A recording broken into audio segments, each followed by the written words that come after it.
Saludos amigos, gracias por la amabilidad de la compañía. Soy Cristino del Castillo y este es su programa A Quemarropa. Bueno, los medios están llenos de informaciones con respecto a la nueva variante del COVID-19, la denominada variante B.1.1529, y que la Organización Mundial de la Salud ha bautizado con el nombre de Omicron. Este organismo especializado de Naciones Unidas ha declarado esa variante como de alta preocupación. Todavía hay mucha información que no se tiene disponible con respecto a las características de este virus, lo que es capaz de provocar. Pero lo que se sabe es que incrementa la capacidad de reinfección. Eso es lo que dice, lo que se está observando actualmente en África del Sur, en donde se originó esta nueva variante, que es ya la segunda en importancia. Y una muestra de eso es que el último estudio que se hizo en base a unas 1000 muestras, de esas 1000 muestras, 990 correspondían a la nueva variante. Lo que quiere decir que rápidamente se ha ido convirtiendo en la variante predominante. Por todas partes lo que hemos visto hasta ahora es el predominio de la variante Delta, que ha resultado la de mayor preocupación, la de mayor contagio y la de más alta letalidad. En eso superó a las anteriores. Y normalmente estas variantes que son más contagiosas tienden a sustituir a sus predecesoras. Fue lo que ocurrió con esa variante Delta. Pero ahora está corriendo esta Omicron, que ya se ha detectado no solo en el África del Sur, en Botsuana y otros países también de la parte sur del África, sino también en países como europeos como Alemania, como Países Bajos, Bélgica.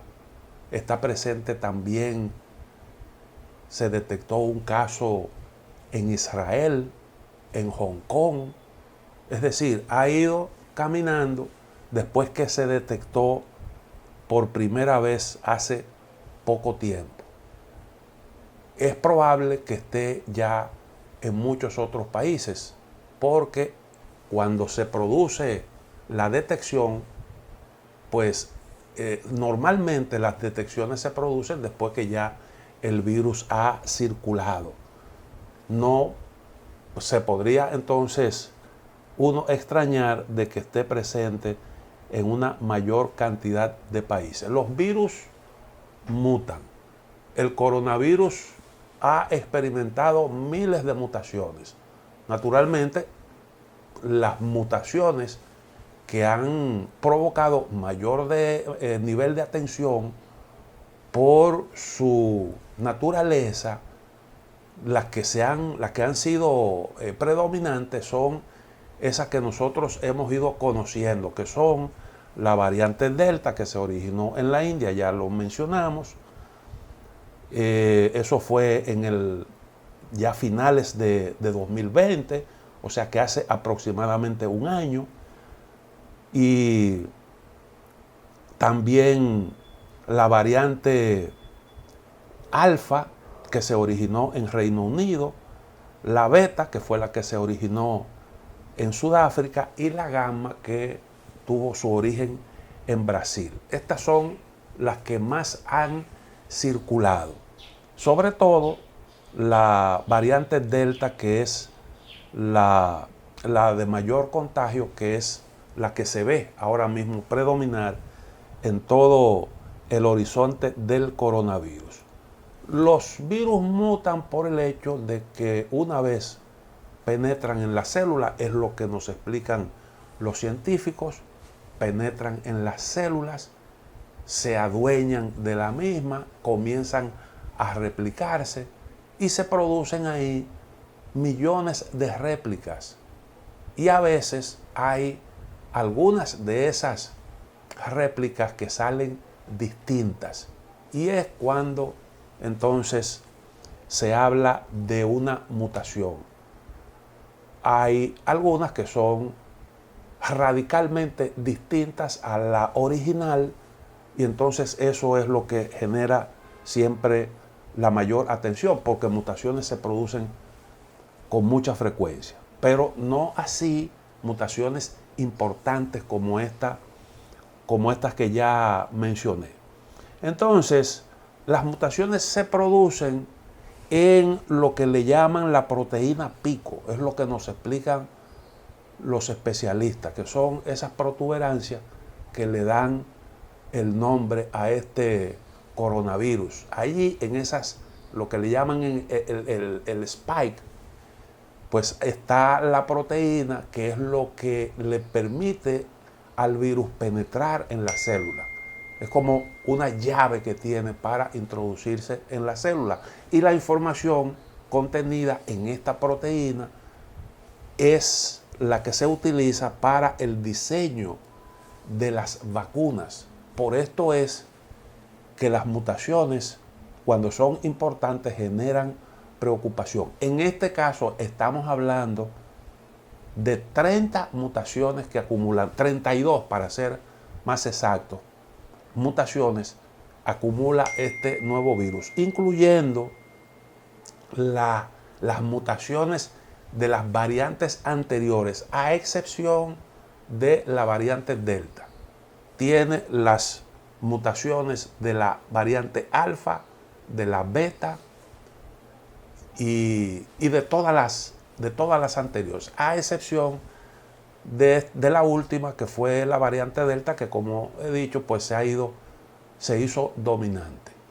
Y es curioso porque lo que se esperaba era que cualquier mutación, como el que más circula en el planeta es la variante Delta, se suponía que cualquier mutación se iba a producir de esta variante, pero no ocurrió así. Entonces acumula variantes de todas estas mutaciones de todas estas variantes, incluyendo mutaciones que no se conocían, que no se habían registrado. Y por eso hay pues mucha preocupación y los científicos están ahora investigando cuán peligrosa es esta variante, o sea, su capacidad de contagio y si es capaz de producir una enfermedad más grave que la que hemos conocido de coronavirus hasta el momento, si puede contagiar y provocar una enfermedad más grave en personas ya vacunadas. Bueno, todas las variantes producen infecciones en personas ya vacunadas. Lo que las vacunas impiden es que la enfermedad adquiera características críticas. Y entonces es una incógnita si esta variante sería capaz de producir una enfermedad crónica en personas ya vacunadas y hasta dónde el sistema inmunológico, hasta dónde pudiera evadir la respuesta inmunológica del cuerpo humano y hasta dónde la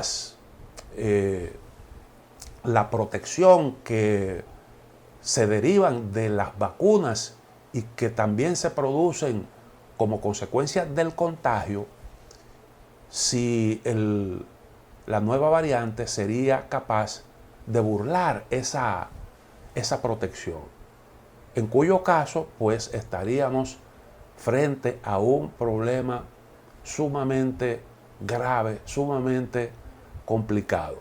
Entonces, hay, reitero, investigaciones en curso para despejar las incógnitas que hay con respecto a esta nueva variante del coronavirus.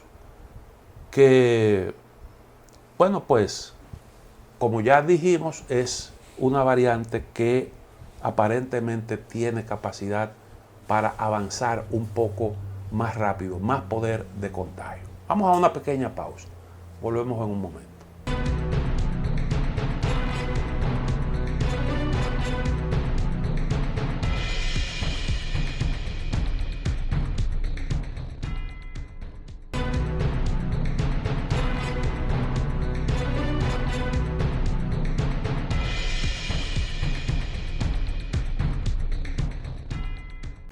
Los distintos países han respondido estableciendo, como generalmente se hace en estos casos, cuando aparecen nuevas variantes, han respondido estableciendo restricciones a los viajes. Hay quienes dicen que eso no resuelve nada, pero la mayoría de los especialistas entienden que eso ayuda, aunque no evita la propagación, pero ayuda a frenarla. Y es lo que se ha hecho. Incluso el estado de Nueva York ha decretado una situación de emergencia, aunque la variante no se ha detectado en ese estado de la Unión Americana.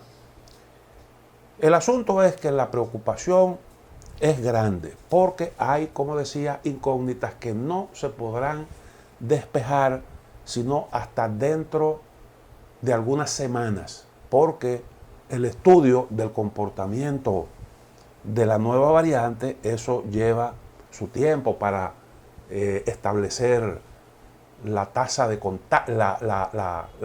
su poder de contagio, su letalidad y todo lo que va asociado, todas las características de una nueva variante de un virus. Entonces, lo que se recomienda es hacer lo que hemos venido haciendo, quizás de una manera mucho más intensa, que es el proceso de vacunación, el mantenimiento de la distancia social, el uso de las mascarillas, que son mecanismos que se han evidenciado como bastante efectivos. Esta es la forma de protección, sobre todo lo que tiene que ver con la vacunación. La aparición de esta nueva variante otra vez plantea el tema de la democratización de las vacunas, el acceso a las vacunas, porque lamentablemente el mundo no ha sido capaz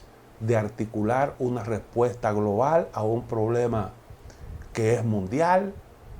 Cada quien ha tenido que valerse de sus propios medios, el acceso a las vacunas ha sido limitado. Hay países en donde desgraciadamente hay un gran retraso en la vacunación.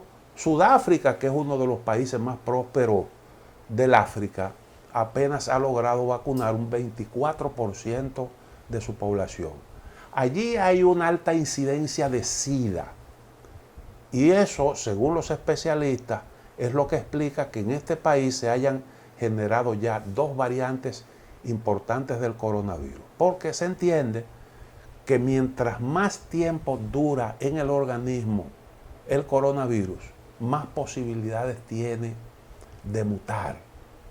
Y cuando penetra el virus a un organismo debilitado, cuando penetra a un organismo con un sistema inmunológico débil, como es el caso de los que padecen la enfermedad del SIDA, entonces allí permanece un buen tiempo y eso le da la oportunidad de mutar. Es la explicación que nos dan los especialistas. Y bueno, con respecto a los síntomas hay opiniones contradictorias, porque algunos especialistas dicen que en lo que tiene que ver con esto no hay nada nuevo, los síntomas son los mismos.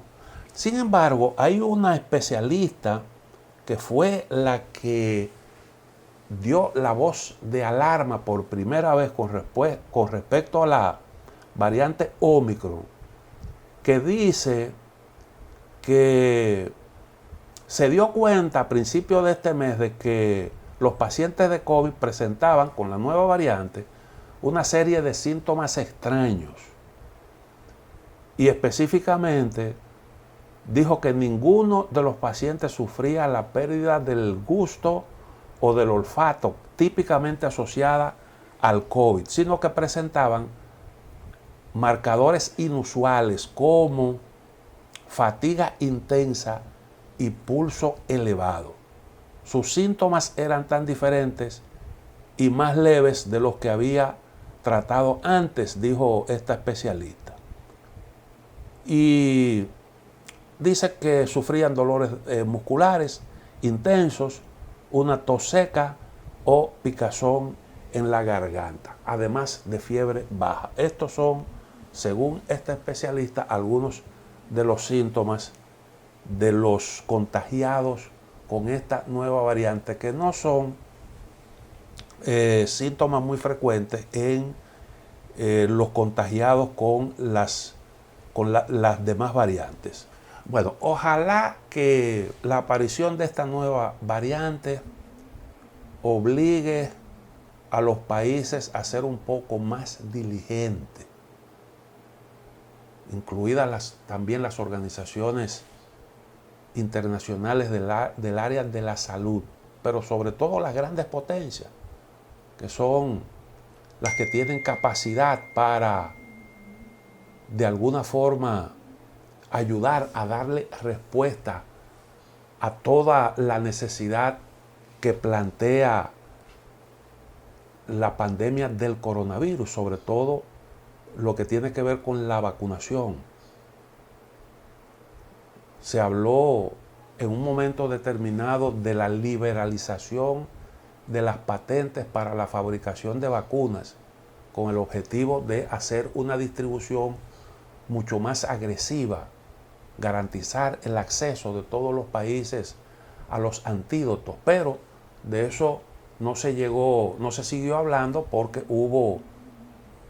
eso lo planteó Estados Unidos, el presidente Biden, y sin embargo algunos países europeos no vieron esto con buenos ojos y la propuesta se quedó ahí.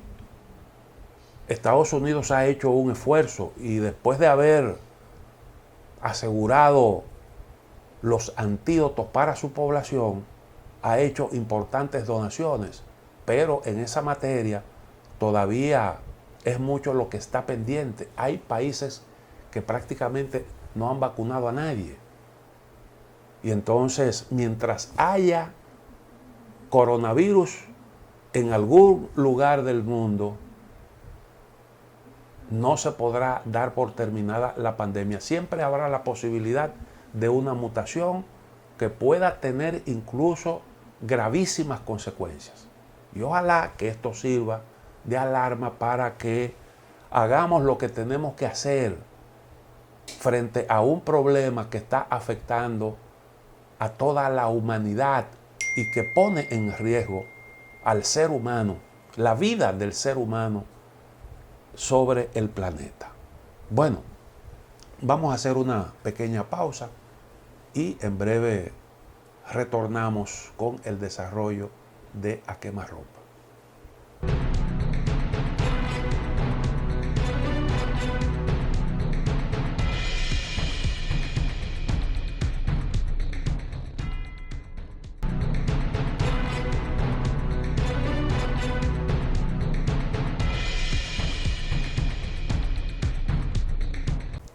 Como se sabe, el presidente de Estados Unidos, Joe Biden, ha convocado una cumbre que será virtual para tratar el tema de la democracia, de los derechos humanos, ver cómo las democracias se ponen en capacidad de darle una respuesta más efectiva a las necesidades de la gente y cómo se ataja el autoritarismo.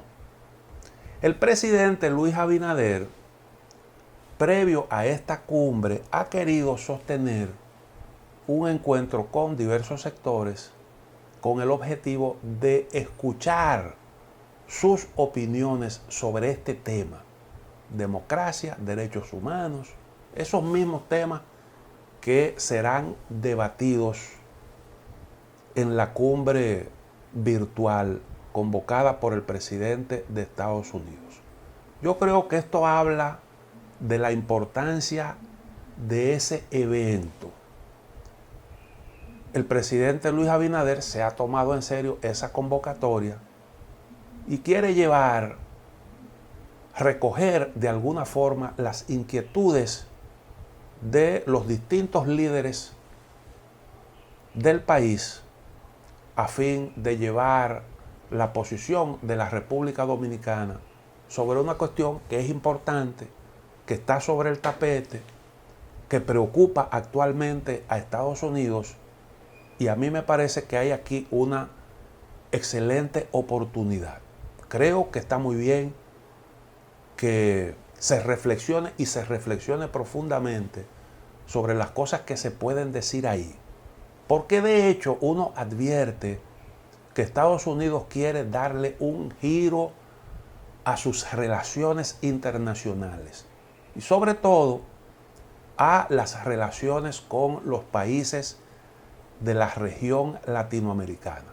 Nosotros en distintos programas hemos analizado el tema y yo estoy seguro de que en la posición estadounidense se producirán cambios importantes. Al menos Estados Unidos está interesado en la cuestión.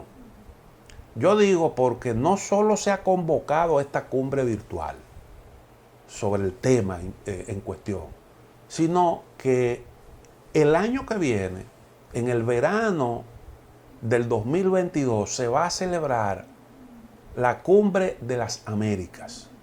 Creo que es la 19ª versión de esta cumbre que se celebra cada 2 o cada 3 o 4 años. Que la primera versión, la primera edición de esa cumbre se realizó en Miami en el año 1995, cuando era presidente Bill Clinton en Estados Unidos. Por la parte dominicana, nuestro país estuvo representado por el entonces presidente Joaquín Balaguer, que lo recordamos siendo asistido por el presidente Bill Clinton en el recorrido que le tocó hacer por las instalaciones del lugar en donde se celebró el encuentro. Bueno, esa cumbre de las Américas versará precisamente sobre estos mismos temas, lo que nos permite a nosotros conjeturar que probablemente Estados Unidos esté interesado en llevar allí algún proyecto, alguna propuesta a los países de la región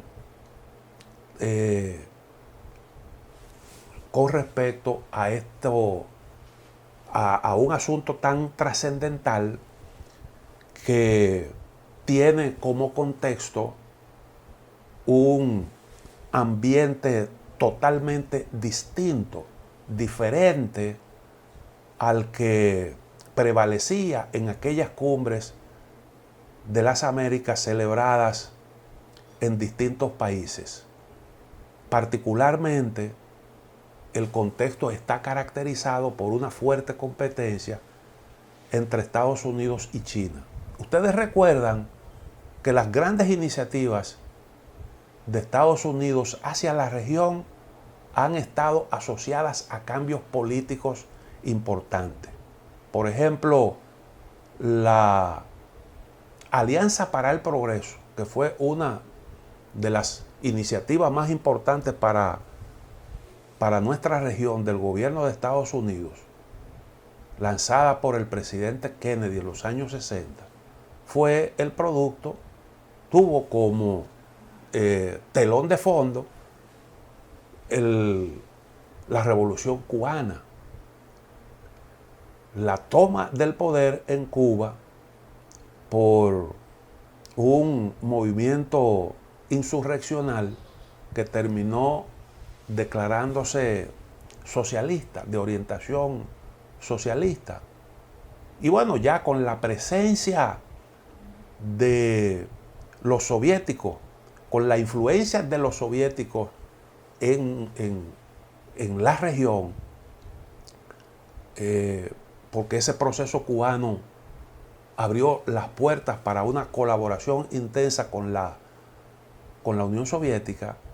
Bueno, entonces en ese contexto Estados Unidos concibió la denominada Alianza para el Progreso, que contemplaba una importante inversión en la región. Si la memoria no me falla, eran unos 10.000 millones de dólares en un tiempo. Esto no se concibió o tuvo alcances limitados, digámoslo de esa forma. Y la segunda iniciativa, más o menos importante, también tuvo que ver con otro cambio político. En este caso, incluyó a un país centroamericano, a Nicaragua, que en el año 1979, pues allí se produjo el golpe, el derrocamiento por parte de otro movimiento guerrillero de la dictadura de Anastasio Somoza. El Frente Sandinista, pues, emergió como organización dominante en Nicaragua, y eso un tiempo después provocó la iniciativa para la Cuenca del Caribe, que incluía algunas ventajas, algunas facilidades para los productos de exportación de los países centroamericanos y de la Cuenca del Caribe. Fue, yo digo, que la iniciativa más trascendental de Estados Unidos para la región, la de mayor impacto, porque eso permitió la creación de las empresas de zona franca, las denominadas maquilas, como le dicen los países centroamericanos, permitió la generación de miles de empleos, aunque todo eso se cayó posteriormente cuando Estados Unidos modificó su política.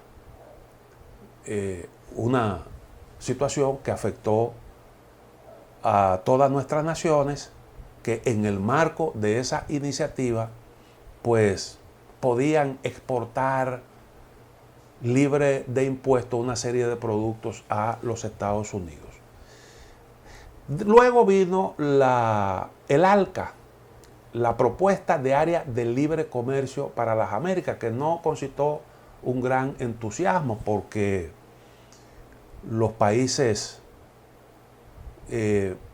entendían que una condición para que eso pudiera tener algún sentido era que Estados Unidos dejara de subsidiar a sus productores, porque donde la región era más competitiva, allí habían pues subsidios que impedían una competencia abierta, como se planteaba en la propuesta del área de libre comercio para las Américas, y eso zozobró. Zozobró porque paralelamente Estados Unidos impuso gravámenes, aplicó políticas proteccionistas para algunos productos de exportación, como el caso del acero, y le aplicó aranceles al acero brasileño. Y entonces, pues eso en la región impidió que una iniciativa de este tipo prosperara. Yo creo que ahora que hay una situación diferente que preocupa a Estados Unidos, con una China que muestra poderosas garras competitivas y que ha logrado penetrar en la región, pues en este contexto Estados Unidos debería, lógicamente, conforme a la lógica, estar preocupado por esto y, bueno, pues plantearse un relanzamiento de sus relaciones con los distintos países de la región latinoamericana. Permítame hacer una pequeña pausa para entonces culminar este tema.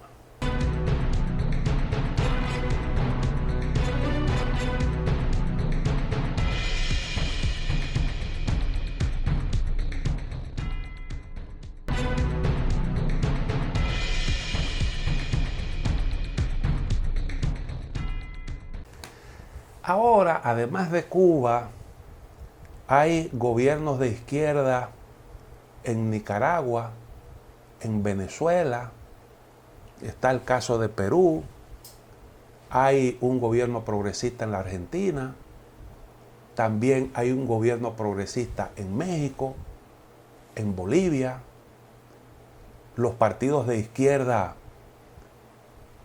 exhiben hoy fortaleza en una serie de naciones importantes de la región, como es el caso de Ecuador, en donde compitió por la presidencia, siendo la segunda organización más votada.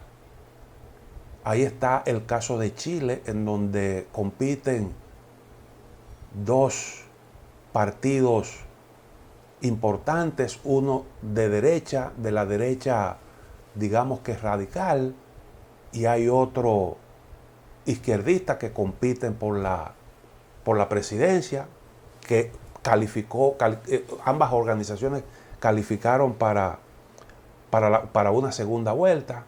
Es decir, que en la región usted advierte que hay un empuje, una presencia importante de las fuerzas de izquierda. Está el caso del Partido de los Trabajadores de Brasil, en donde hay un candidato que se perfila como el favorito en las elecciones del próximo año, que es Lula da Silva. Entonces, pues lógicamente todo esto plantea la cuestión de cómo es que Estados Unidos, en el contexto de una competencia con China, debe manejarse frente a los países de la región. China ha ido penetrando en los últimos años. Hasta hace un tiempo, pues el país asiático estaba prácticamente ausente de la región.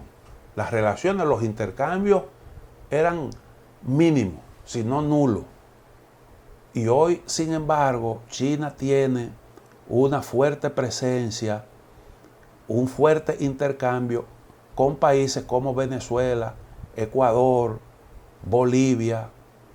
Es un socio importante, el principal socio comercial de Chile, es un socio comercial importante de Brasil, del Perú. Es decir, China tiene unos nexos muy estrechos con las naciones, con el conjunto de las naciones latinoamericanas, y es un importante inversor y aporta recursos vía el crédito a muchos países latinoamericanos. Y entonces, pues lógicamente esa es una realidad que no se puede borrar con con un simple impedimento, con un veto a las relaciones, a los intercambios comerciales de ese país con Latinoamérica impuesto por Estados Unidos. Eso no es un asunto tan fácil, sobre todo en un momento en el que los países latinoamericanos necesitan intensificar sus intercambios comerciales, necesitan acceso al crédito, necesitan mercado para sus productos de exportación. Y lógicamente todo eso plantea cómo es que Estados Unidos debe manejar sus relaciones con la región en un contexto como este. Por eso es importante esta cumbre, que yo creo que está condicionada por esos factores, aunque no se ha explicado de esa manera. Pero sobre eso hay enfoques distintos. Yo estuve leyendo precisamente ayer un trabajo interesante de Joaquín Estefanía. Ese trabajo lleva por título El miedo de las clases medias. Estefanía es un economista y periodista columnista del diario El País. Y él plantea, entre otras cosas, lo siguiente. Dice, ¿en qué momento de la historia el futuro olvidó el principio esperanza, entre comillas, y se apuntaló en el temor y en la incertidumbre de la gente? Como consecuencia de estas sorprendentes transformaciones, las clases medias afrontan asustadas la realidad. Estas reflexiones se sustentan en el análisis de dos sondeos recientes sobre la situación actual de América Latina.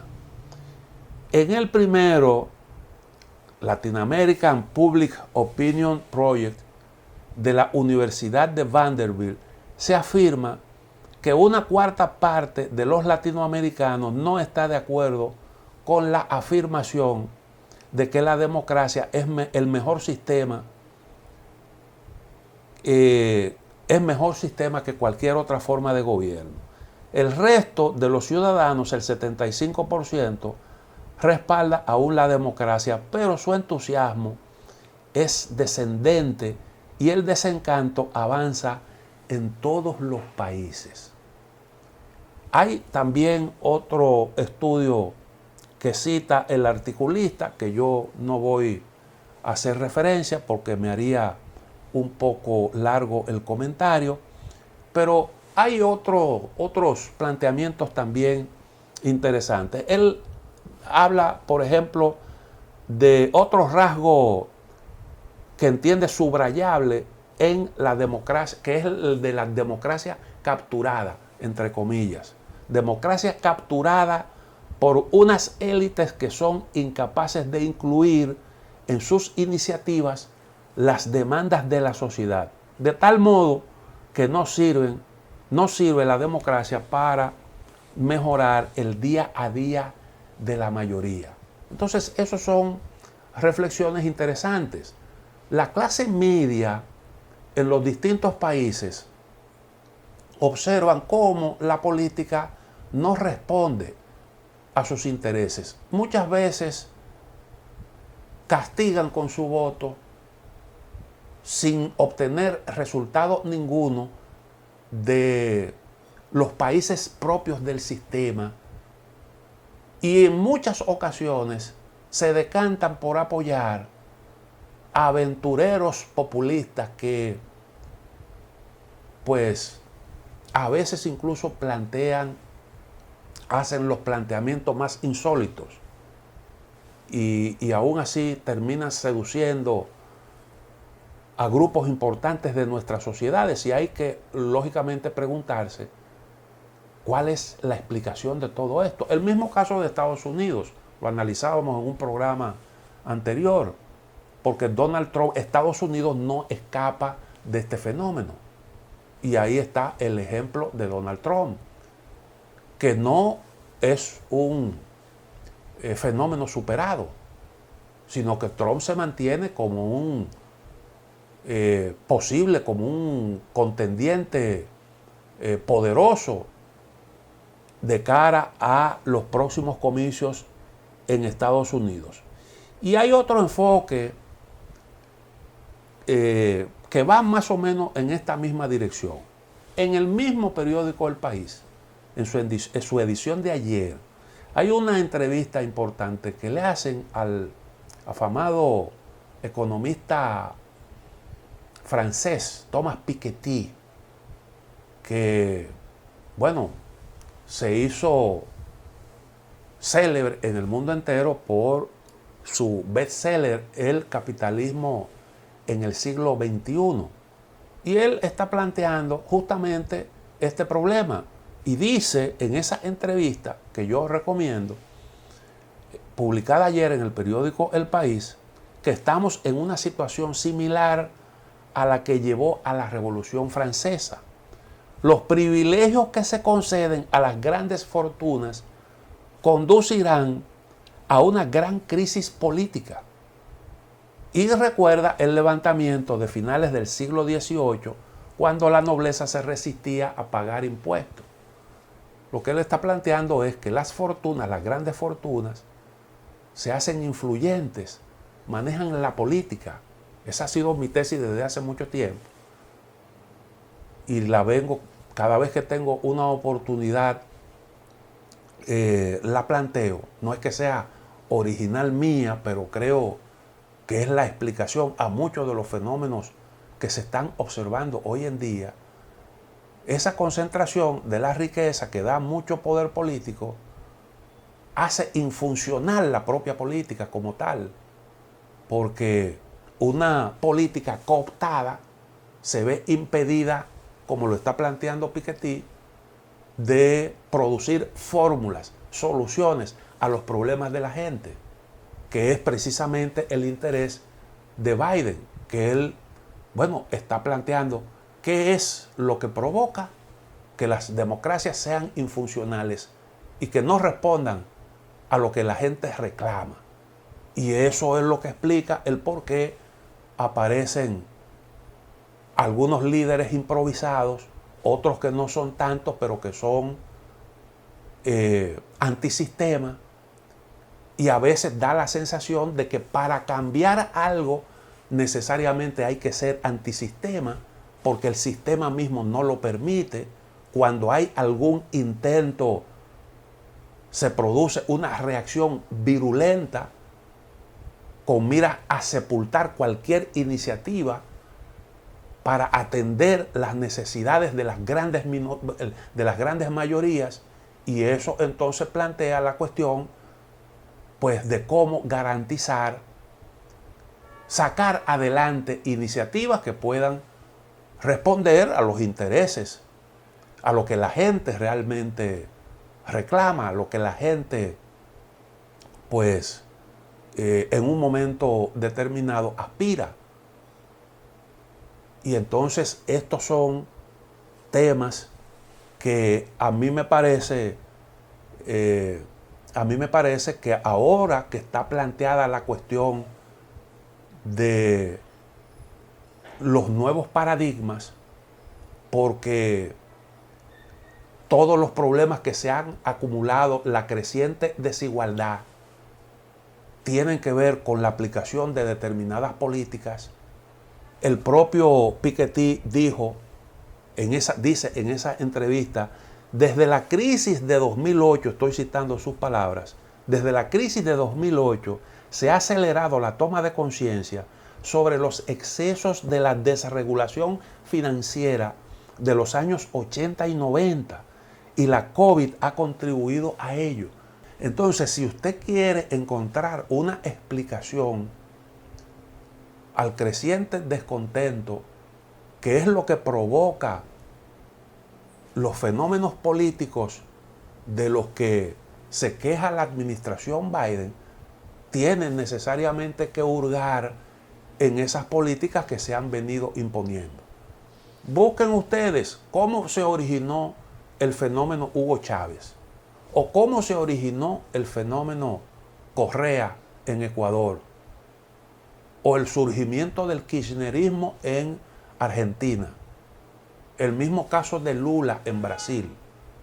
Todos esos movimientos, todos esos cambios políticos estuvieron impulsados precisamente por las políticas neoliberales, que en todos estos países provocaron manifestaciones, grandes manifestaciones que fueron reprimidas de forma virulenta. Recuerden ustedes incluso el mismo caso de la República Dominicana. Y entonces, eso es lo que explica el fenómeno Chávez, es lo que explica el fenómeno Evo Morales, es lo que explica lo que ha ocurrido en los últimos años en la Argentina. Argentina cayó en una severísima crisis producto de esas políticas. Y entonces hemos tenido crisis tan fuertes como la del efecto tango, la del efecto tequila, la crisis de las .com, la crisis asiática, la crisis del año 2008, todas provocadas precisamente por esas políticas neoliberales. Y sin embargo, seguimos insistiendo en la misma cosa.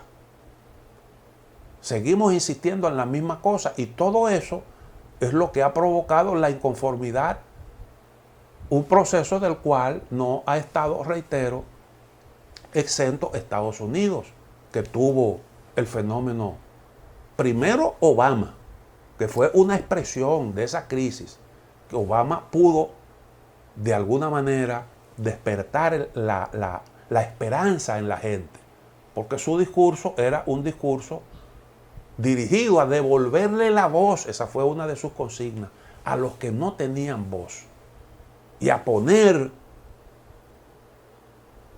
a regular el poder de Wall Street. Ese era el discurso de Barack Obama. Y ese discurso alentó el movimiento Occupy Wall Street.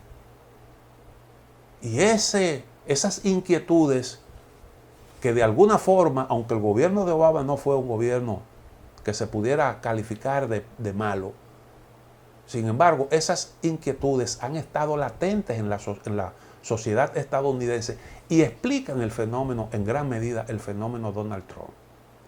Bueno, pues hay muchas inquietudes en América Latina y el planteamiento, la preocupación del presidente Biden tiene también alguna conexión, supongo yo, con la realidad que se está viviendo hoy en día, porque los años venideros van a ser para nuestra región y buena parte del mundo años difíciles, y normalmente los problemas económicos van asociados a cambios políticos,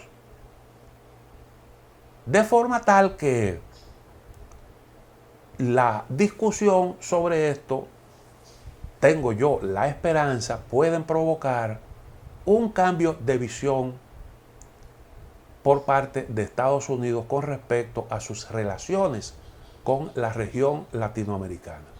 Bueno, llegamos al final de A Quemarropa. Mañana, Dios mediante, estaremos nuevamente con ustedes.